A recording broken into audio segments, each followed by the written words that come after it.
So today we're going to dive into the legend of Śaṭṭilā Ekādaśī. Now, an Ekadashi is the 11th lunar day in the Hindu calendar, a day a lot of people observe with a fast. But this one has a story that really makes you stop and question the whole nature of faith and action. I mean, just think about it for a second. What if you dedicated your entire life to prayer, to being pure, only to arrive in the afterlife and find your reward is this beautiful, magnificent, but completely empty home? It's not just some philosophical question. It's the real mystery right at the heart of this story.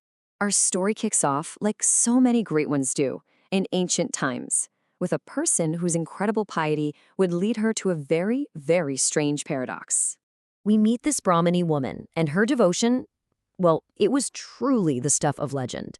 She lived a life of serious austerity. I mean, we're talking strict fasts, constant rituals, all for Lord Vishnu.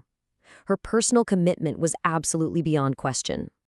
And this is where we see the real puzzle of her character. On one hand, her personal devotion was just off the charts, fasting for a whole month at a time, until her body was frail. But on the other hand, she had this one critical flaw.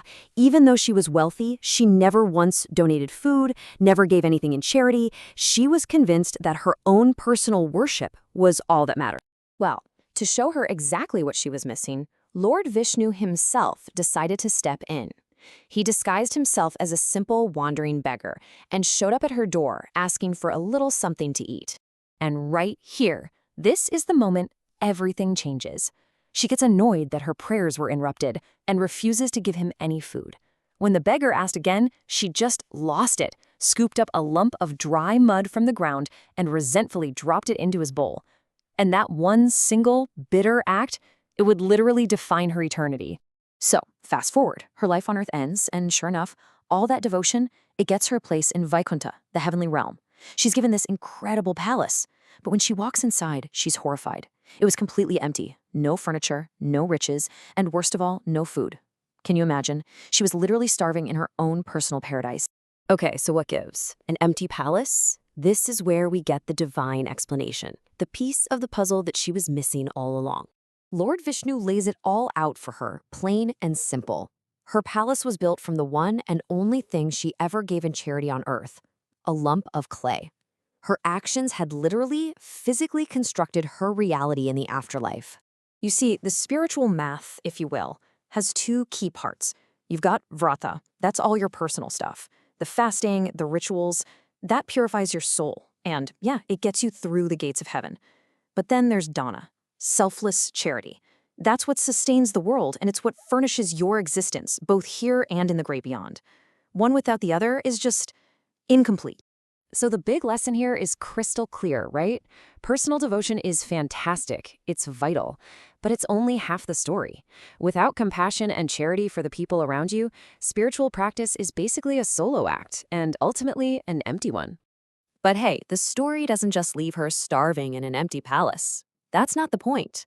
Seeing how sorry she was, Lord Vishnu gave her a way out, a remedy that gives this Ekadashi its very unique name and its purpose.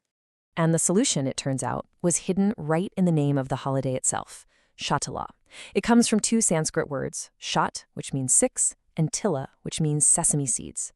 Her path to filling that empty paradise was all about the sixfold use of these tiny, powerful little seeds. So celestial goddesses came and taught her these 6 key rituals.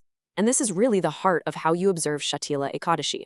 You bathe with sesame, you apply it as a paste, you offer it in a sacred fire, offer it to your ancestors, you eat it, and this is the most important part, you donate it.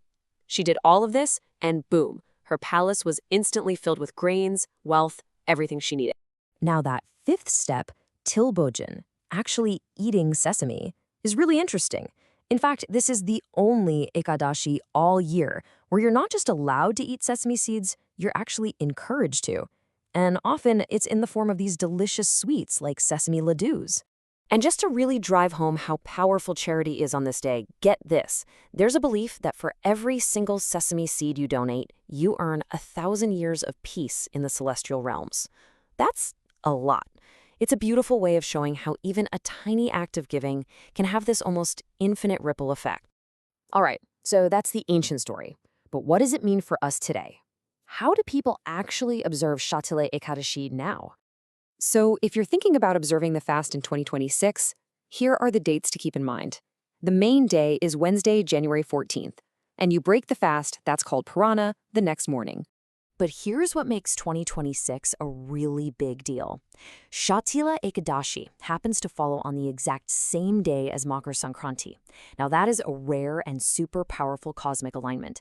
It's believed that any charity you do on a day like this brings akshaya benefits, which basically means they're indestructible. They last forever.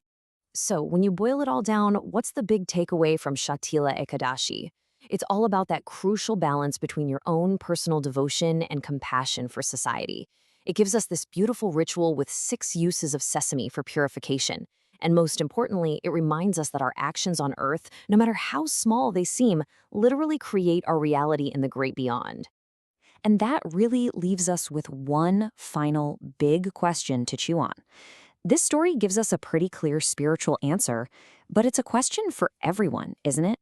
If our internal faith is meant to purify our own souls, what then is the real power and the true purpose of our external acts of giving?